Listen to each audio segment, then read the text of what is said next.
All right, so you bought your first handgun. You've got your holster, the gun. You've got your ammo, self-defense, and training ammo. Where do you go next for accessories? Well, I'm going to say accessories are not necessary. Right off the bat, they're not necessary.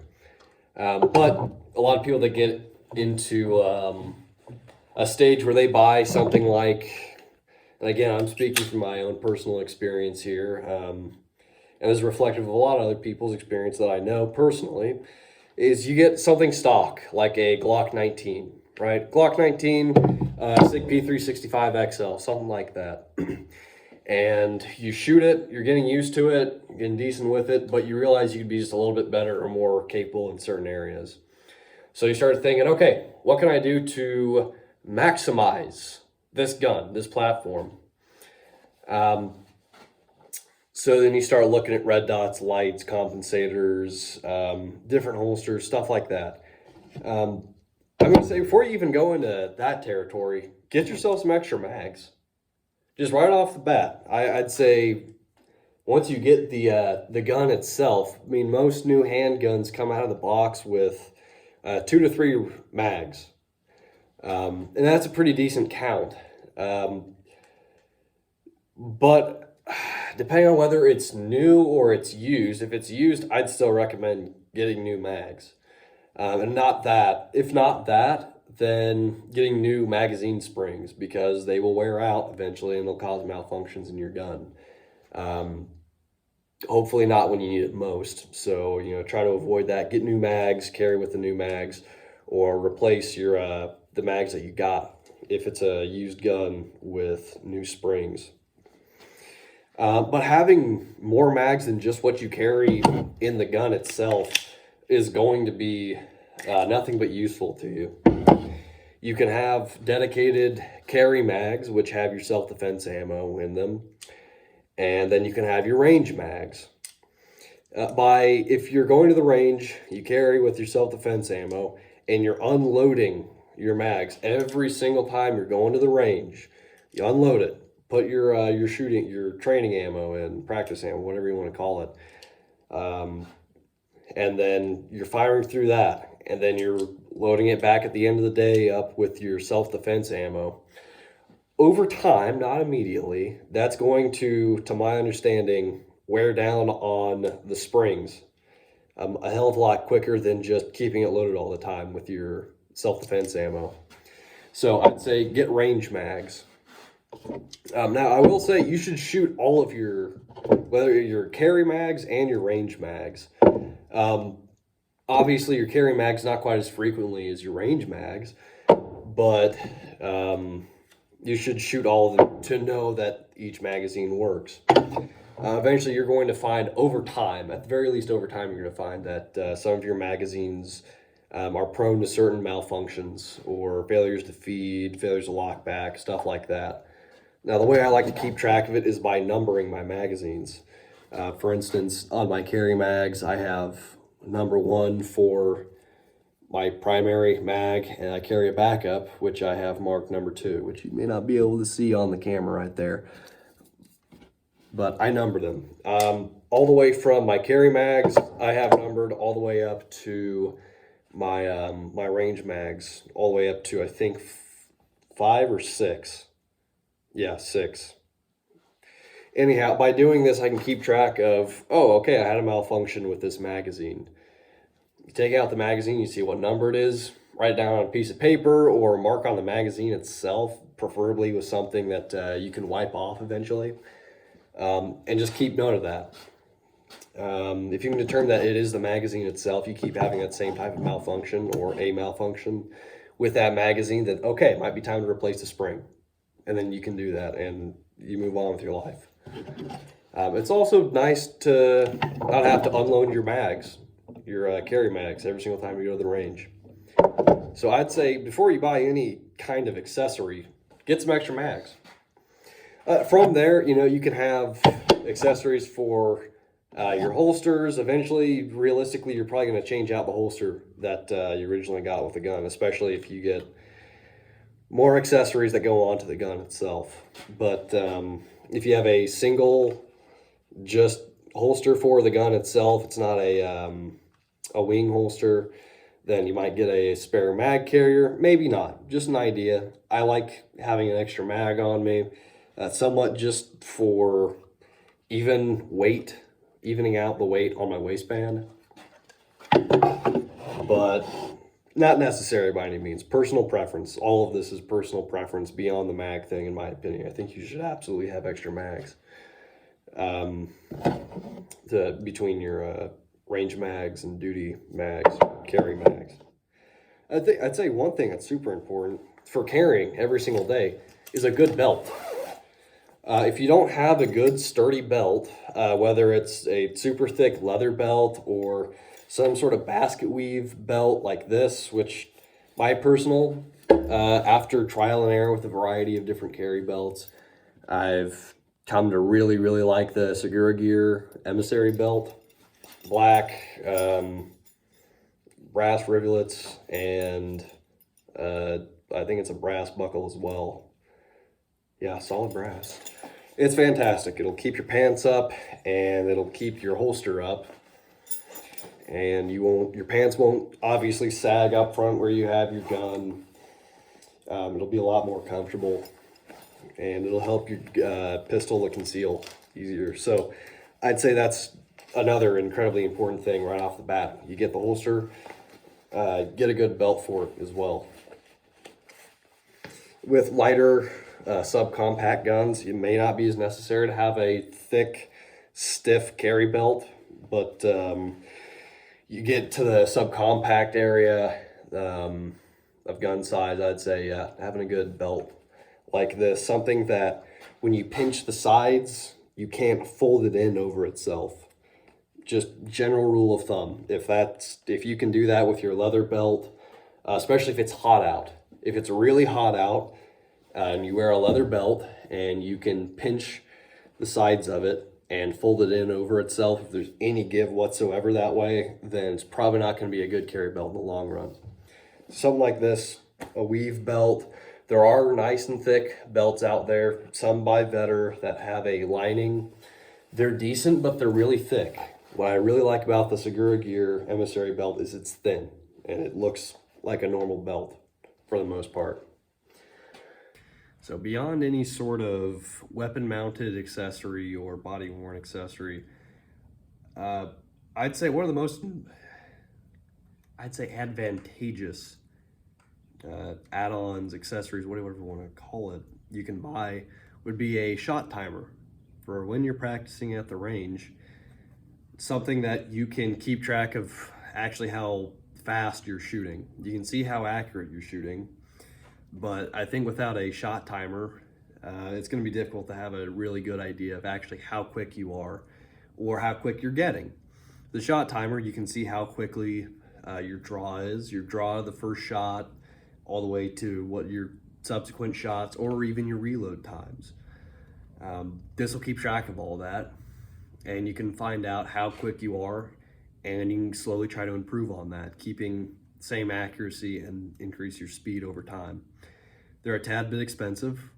Right out the bat, the initial cost is probably going to be around $100, if not more. This is probably the cheapest option out there. Packed timer, I forget if there's any other type of model number for that. You can find them very easy. They're the most common shot timer out there. But I'd highly recommend that. And beyond that, really cleaning supplies. A lot of people, you don't even think about it. I certainly don't most of the time. Is you need to be able to clean your gun after you shoot it. I mean, most modern handguns, you don't need to clean them immediately after you fire 50 rounds. They'll be fine they should be fine for several hundred rounds, but you still want to clean it. A well lubricated, clean gun is going to shoot better than a dirty, crusty, fouled gun. Common sense. You don't need much for that. I'd just say get some Q-tips, some kind of good gun oil. Rem oil is what I've been using recently. Really, it's dealer's choice. There's so many different types of gun oils out there. does not matter, I don't think. And maybe a screwdriver. That's about it for what you need for cleaning supplies. What's probably the most common accessory that people put on their guns would be a weapon mounted light.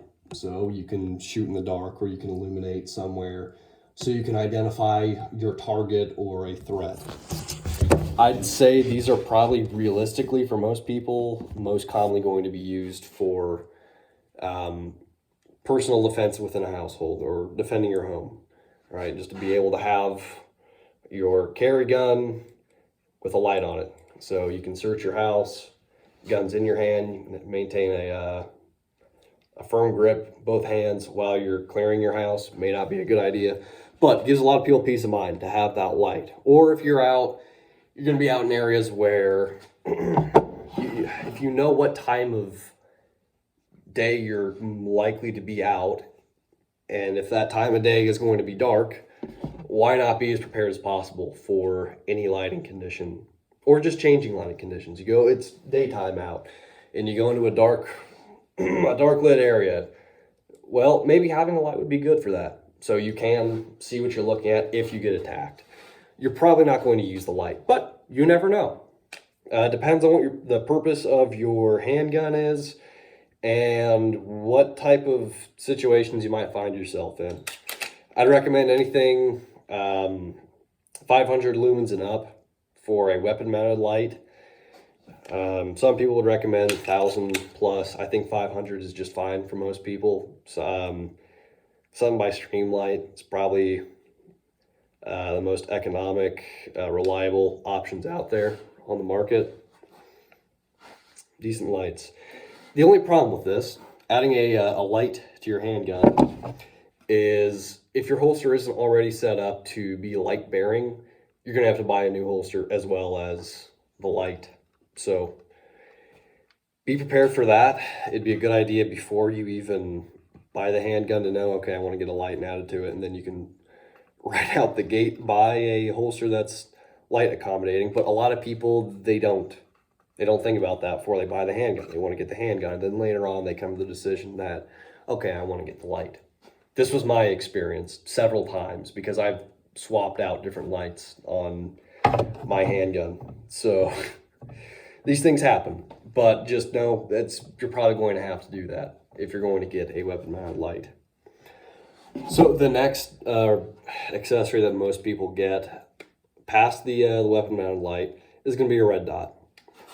For pretty much, I'd say, obvious reasons. Don't worry, the gun is clear. Can probably see down the barrel just fine. Yeah. I'm just trying to demonstrate the red dot, how it works for those that are uninitiated. See if I can find it. Oh, there it is. Okay. Yeah, you can kind of see it there.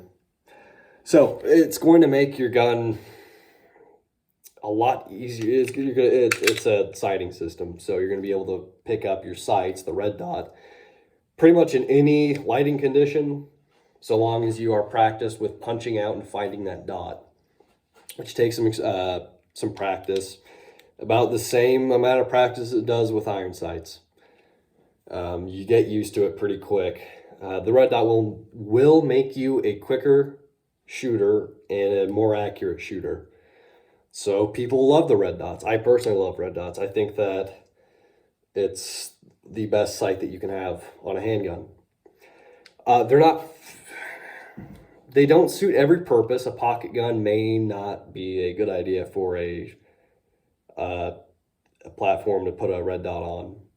But if you're, your standard appendix, strong side, small of back, whatever, shoulder holster, chest holster, off-body carry, whatever you're doing, something like that, a red dot's going to be just fine. It'll probably suit your purpose just fine. If you're not going to go with that option, though, if you're going to stick with irons, and this goes for pocket carry guns as well, depending on the gun, of course, a good set of night sights, fantastic option. Going along with with wanting to be as capable as possible in any lighting situation, night sights are fantastic. You can see them. You can immediately find them when you punch out. If you are, using your handgun in the dark. Also, typically they're colorful, so they're easier for your eyes to find than just plain Jane night sights like what I have on this. Of course, these are co-witness sights for the red dot. But I'd say those are like the very most basic accessories that I'd say are great options for the average concealed carry handgun. You can get into some more tricky stuff like a compensator or a ported barrel and ported slide. Those are getting a lot cheaper and or rather more readily available with SIG and Smith & Wesson, among a variety of other companies right out the factory making their guns ported or comped. So great option. You may buy a gun that already has something like this, probably integrated in the slide itself. But I'd say not necessary at all. It will make you a faster shooter. That's really the purpose of this, is just recoil mitigation, so you can get back on target and fire. But by no means necessary. None of the accessories on this for the average self-defense situation are going to be vital, I don't think, personally. But the purpose of all of them is to make me better for whatever situation I might find myself in. That's really the majority of the reason why people get the different accessories. It goes into what I said in my previous video of concealed carrying essentially just being prepping for a more realistic scenario than maybe the world ending. And all of these accomplish, okay, I can be more capable or ready, prepared, prepped for whatever situation I think I could possibly find myself in. Bottom line, I just say getting accessories for your handgun, good belt to go with your, to put your holster in, and then extra mags, and number the mags, and keep count of whatever kind of malfunctions you have with those magazines.